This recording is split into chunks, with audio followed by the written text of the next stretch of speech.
So what we have here is a Picasso. I'm kind of under the impression that it's experiencing a culture break. This particular one, I'm pretty sure it had broad mites earlier this year, like around January or so. And there was a row of leaves right about here that ended up like kind of strange looking. You can still see how some of the leaves that are on the bottom half are interesting in shape and composition.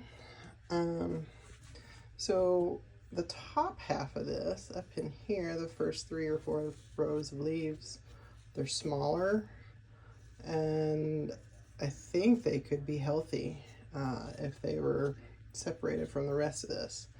So what we're going to try to do, is take the crown off and repot it and see what happens. Okay, here we go. The first thing that I like doing is getting my potting medium ready. So we're going to set this guy to the side, and I've got some of my potting medium that I use here.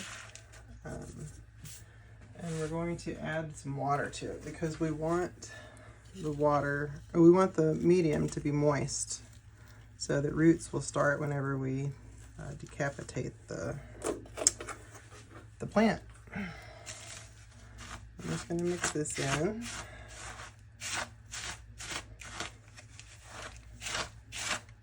Not quite enough, huh? And if you notice, I've added some extra perlite. I'm sure you saw that when I pulled the bowl over. Give it a little bit of extra aeration in the soil so we don't end up drowning anybody.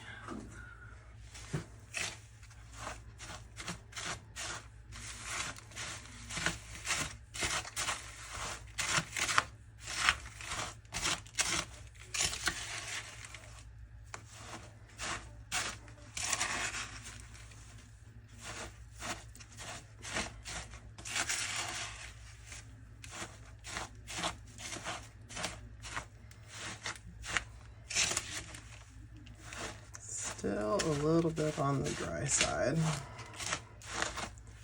Add a little more. I'm using reverse osmosis water.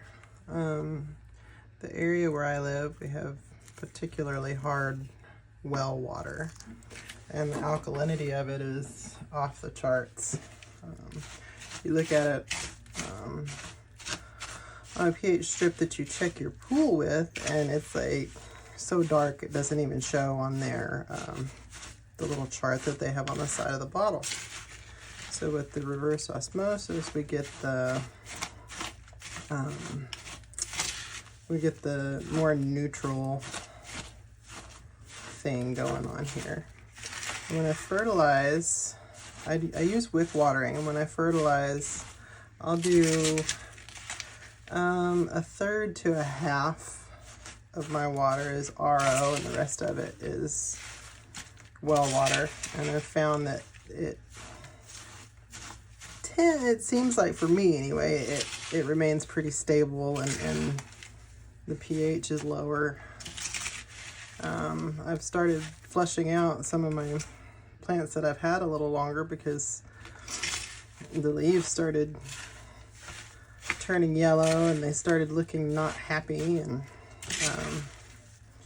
I felt like the pH was the only thing left to test on them. So we'll see if they go from yellow back to pretty green leaves. Okay, that looks pretty moist there. I also like to put a layer of perlite in the bottom of my pots. Damp perlite specifically. And usually, if I'm pretty careful with this, it doesn't throw off any dust, and I'm able to dampen the perlite. Ooh, there's a bunch of dirt in here. That's It's okay. It's not enough to cause an issue. Okay. I have a wick here. If you watch the ABSA social media, you'll see that they had like some Simplicity twine of some kind that had several different cords within it, and each of the cord has these little tiny pieces of thread, I guess you'd call them. And I have found with the mixture that I use that 2 cords is about enough for it not to get too heavy. But I usually wait until the end to do that, because if I get the wick wet and then I set everything down, the paper that I prepare everything on absorbs the moisture from my wick, and I have to re-wet it anyway. So I use a engineered paper clip with a little hook at the end. You could use a crochet hook or a large embroidery needle if you want to pull your wick through, but we'll be using this guy here in a little bit.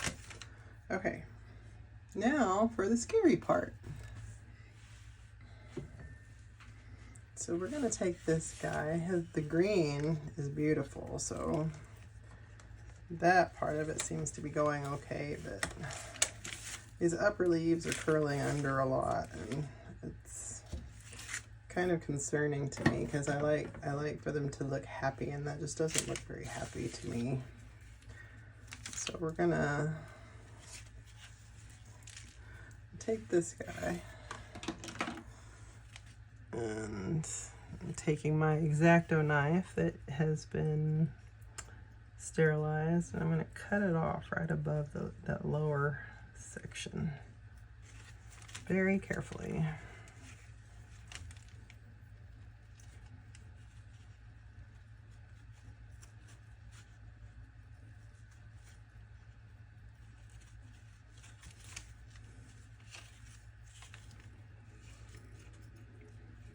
You get these awkward silences in these videos, and I'm like, where's the music? Oop. Okay, I think we got him. Looky there. Oh, I got one of those upper leaves. That's okay. We can pot it in a little while. It gives us a little bit of extra down here. Okay, so this is what we've got now. Looks like a delicious head of lettuce or something. But what we've got down here is not very much crown. So we are going to take off 1 or 2 rows of these leaves, which incidentally can be used for propagation. Let's see. These are a little bit shorter than what I would like for them to be on here. So I'm going to take these 3 that are shorter and pull them off as well. Because when you're working on your crown, you want your leaves to like the bottom row to be the longest, and then like beautiful tiers of rich foliage, one above the other. Okay, and so now we've got this little guy. Let's see how that's pretty good.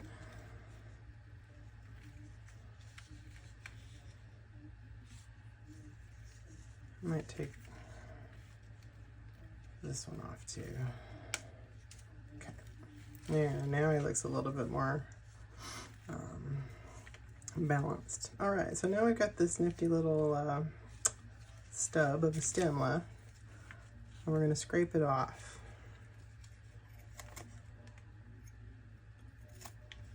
Oop, just took a whole section of it off.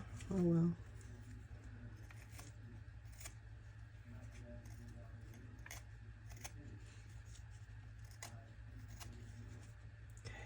So now we're down to green stem. I think all the way around. Oh, there's some brown. Hang on. So when you scrape it off, it encourages roots to grow if it ends up in the soil. So Okay, so now we've got that going on. All right, now we're gonna set our pot up.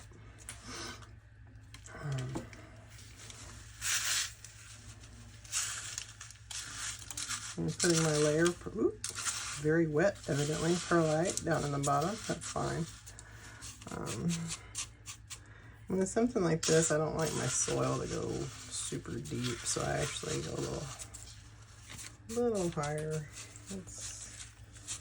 The side shows about maybe 3/4 of an inch in the bottom of the 3.5 pot of perlite, or 3/4 of an inch of perlite in the bottom of the 3.5 inch pot. There we go. Okay.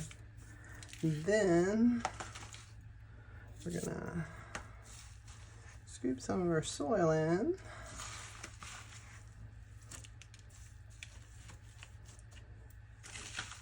You don't want to pack the soil in. If you pack the soil in, there's not as much air movement and it can cause your plant to be more prone to rot. So I usually just kind of floof it in there. Okay. All right, so the next thing we're gonna do is get this guy ready to go in. I don't really want him in that wet pile, but this is rooting hormone, rooting powder. I like using it. Some people swear by it, some people swear not to use it. I'm kind of, if I remember to, I do, and if I don't remember to, I don't. The key for me when I use rooting hormone is if you have that much on there, it's too much. Okay, so you're gonna wanna, see, let's coat it on up here. All right, so we've got this powdered sugar coating on here, but this is far, far too much. So I'll usually take it away from wherever I'm working and I'll blow on it to get the majority of this back off.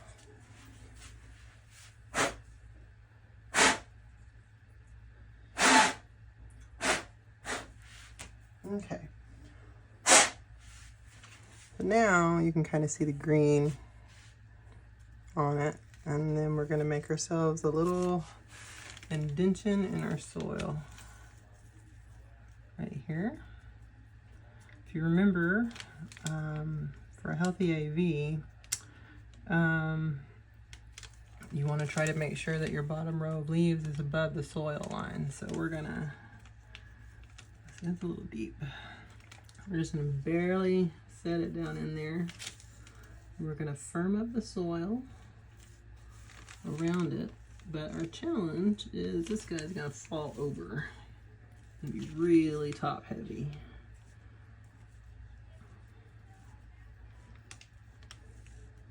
And the soil is actually a little, oh, look at that. Ooh. If I were leaving it here, it would be fine. But when I pick this guy up to move him, this thing is gonna probably fall over. So, whoop, look at that. Pretty balanced, huh? I take bamboo skewers that I've cut down into smaller pieces, and if you place those kind of around him, I call it a hem because, I mean, Picasso was a hem, so now this is a hem.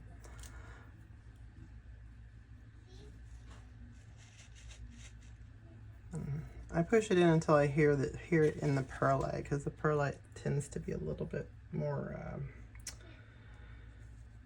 stable for holding things together. Okay. The last thing that I would normally do right now is get my wick wet and pull it through, which I might go ahead and do anyway. Give me just a second. Okay. So this stuff is highly, highly absorbent polyester. I've used mason line and I've used yarn. Yarn tends to pick up too much moisture, and mason line I don't know, it like seems to me like if they make it waterproof that it would kind of defeat the purpose of what you're trying to do. All right, so we've got our little guy staked in here pretty good, and we've got our little hook. I'm not gonna turn it upside down because I'm a chicken and I would destroy the plant, but put this guy in at an angle. That's what I do. So if you look right there, you can see it popping up through the surface of the soil. Be careful to miss the leaf as you bring it on up. And then